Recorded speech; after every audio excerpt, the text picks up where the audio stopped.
Welcome, Viking guest. You are now in Memphis, Tennessee, and we are at Elvis Presley's Graceland. My name is Angie Marchese. I'm the Vice President of Archives and Exhibitions here at Elvis's home, and I'm going to show you around Graceland. Now, Graceland was actually kind of the fulfillment of a childhood promise to one day buy his parents a big house. Elvis was able to do that in 1957. He passed away here in 1977, and we opened up for tours in 1982. Now, while you're here at Graceland, there's so much to see and do. Not only do you get to tour the mansion that Elvis lived in, you actually get to see how he lived, and you get to see who Elvis was off stage when you tour the mansion property. Afterwards, you come over here to Elvis Presley's Memphis. It's our entertainment complex. You'll be able to see cars, jumpsuits, gold records, and even Elvis's private plane, the Lisa Marie. In this episode, we're going to focus on one aspect of Elvis's life and career, and that's fashion, as part of Viking Fashion Week. Even before Elvis was a teen idol, he was very self-confident in the way that he approached fashion. He would turn his collar up in high school because he thought his neck was a little too long. He'd wear his hair different than anyone else and a little bit longer. He liked light colors like pink, and he was not afraid to wear them even before he was Elvis Presley.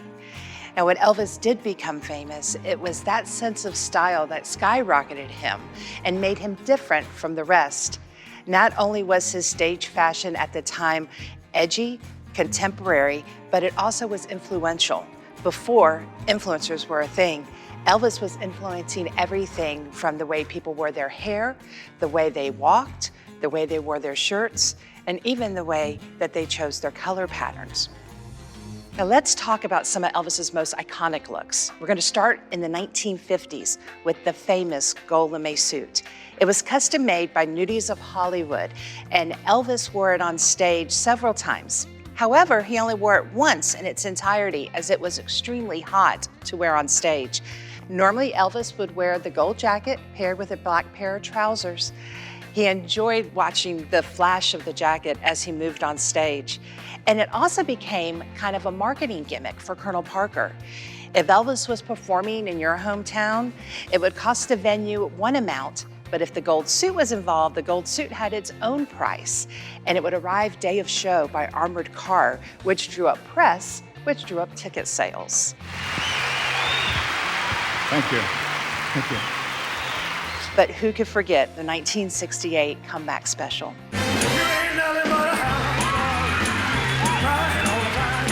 Elvis appears on stage in a two-piece black leather outfit designed by Bill Ballou, who was hired by NBC to re-envision what Elvis would look like.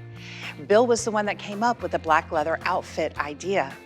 Elvis loved it, and not only did it set a new tone for Elvis's sense of style, it led to Elvis's iconic jumpsuits, also designed by Mr. Bill Ballou.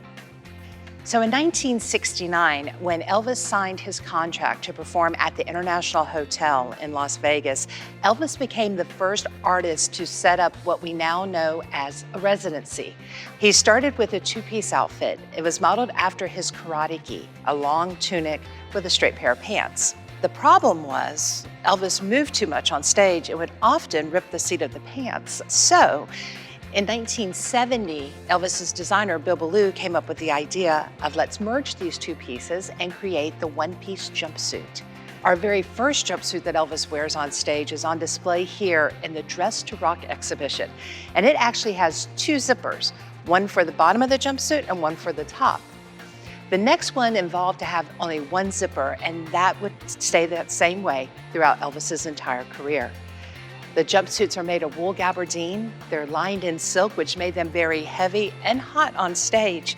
But it also was a very durable fabric. It moved with him, it breathed with him, and the outfits became just about as important as the songs Elvis was singing.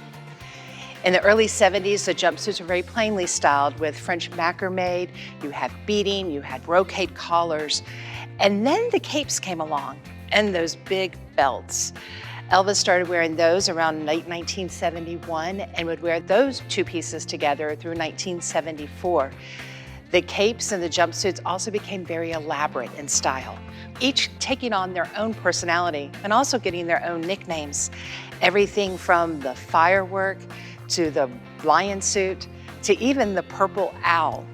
A funny story is the purple owl actually got its name from Elvis on tour. When Elvis points to the belt buckle on the outfit from stage, it says, "For those of you who can't see this, it's an owl." So here in the Dressed to Rock exhibit, we have over 100 pieces of Elvis's stage fashion, going all the way back to 1969 through his last jumpsuit he wore on stage in June of 1977. One of the most iconic jumpsuits that we have on display is the American Eagle suit worn by Elvis in his 1973 Aloha from Hawaii special. This is one of the only jumpsuits that Elvis actually asked for when talking to designer Bill Ballou. It was because the show was being seen via satellite in 40 nations, and Elvis wanted to wear something that said America. They came up with several design ideas, including the American flag, a map of the United States, and finally settling on our national bird, the American eagle, with a red, white, and blue color scheme. He also had a habit of throwing things into the audience, not just scarves, but with this particular outfit, it was belts and capes as well. The first belt he takes off during the show and hands it to some fans sitting in the audience. And at the very end of the Aloha concert, Elvis takes his cape off and tosses it into the audience. Bill then has to make another cape for his January performances in Las Vegas. That cape and belt that Bill had to make was given to Elvis's karate instructor, Ed Parker. Finally, Elvis had a final cape and belt made for the outfit, and we have actually all 3 of those capes, including the one he threw into the audience, in our collection today. Welcome to the Making of Elvis, the movie exhibition here at Elvis Presley's Graceland. The Elvis film debuted in June 2022, and it introduced Elvis to a whole new audience. Baz Luhrmann and the film creators actually came to Memphis 5 years ago to begin this project. They lived here in the Graceland archives with us, going through documents, photos, film footage, interview clips, anything they could grab to make sure that this movie was as true and as authentic to Elvis as possible. None of the film was shot here in Memphis, but you couldn't tell you weren't on Beale Street or right inside Elvis Presley's Graceland. That's how much attention to detail they paid.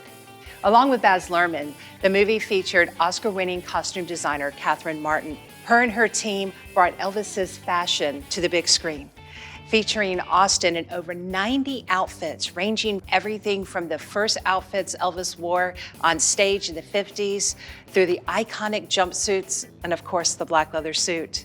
One of my favorite scenes and one of my favorite costumes from the film is on display here in the movie exhibit. It's the scene from Graceland when they're meeting with Colonel Tom and going over the new Elvis Presley merchandise line. And Elvis, i.e. Austin, sitting on the sofa wearing a pink waist jacket and black slacks, and of course, the sailor's hat. That outfit is actually inspired by an exact outfit that Elvis wore when he first appeared in Las Vegas in 1956. It was that unique twist that Catherine was able to do to take pieces from Elvis's timeline and put it in different locations. Early in the movie, you see Elvis in a Crown Electric uniform. That uniform was actually inspired by the uniforms that Elvis would have worn along with his fellow employees when he was a truck driver for the Crown Electric Company. Not only did Catherine and her team capture the uniform for photographs, they were actually able to bring to life the colors and the texture of the outfits, because you have to remember, a lot of their reference material was black and white. Being able to host the first Elvis movie exhibit in the States has been a great honor, from conception through installation and telling this amazing story of how they brought the film Elvis to life. It has been such a pleasure showing you around where I work, Elvis Presley's Graceland, and giving you a little insight into who Elvis was, not only as an artist, but as a fashion icon. And don't forget, Viking Cruises offers a day excursion. If you're here in Memphis, you actually get to come see all of this great stuff in person. My name's Angie, and I've been so happy to show you around Graceland, and can't wait to see you here in person.